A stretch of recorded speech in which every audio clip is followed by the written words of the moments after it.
Hey, Alan Seaborn here. I recently found out about something that at first you're going to be like, that doesn't have anything to do with my life. And let me tell you what it is.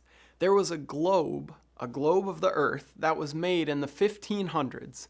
And they were still kind of exploring some areas of the world. They were trying to figure out exactly what was where. And on some of those unexplored territories, they wrote, and this is kind of ancient world English, but they wrote, "Here be dragons." They were saying, this is an unexplored, unknown, pretty rough, kind of freaky spot. And we don't really know what's going to happen if you head in this direction. Now, that part we can really relate to because there are a lot of things in our lives where we know the next step that we need to take in our relationships or in our spiritual development, in our personal journey of growth and maturity.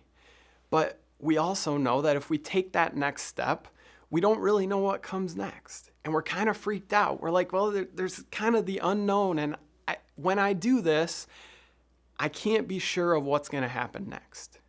And so we don't get in touch with that person and apologize.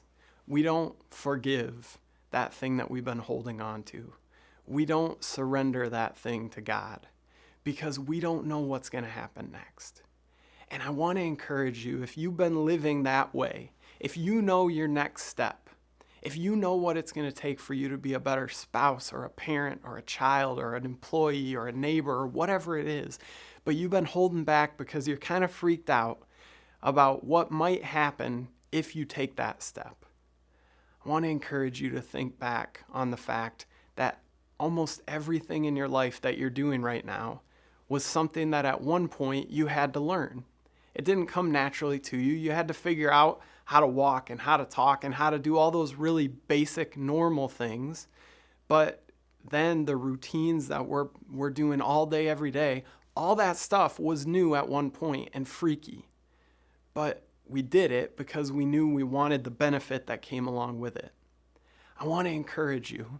Don't get blocked up. Don't let yourself get stopped from taking that next step in development, maturity, growth, because you don't know what comes after, because of fear of the unknown. You've done it time and time again in the past, and if you continue to do it, it's going to help you continue to be winning at home.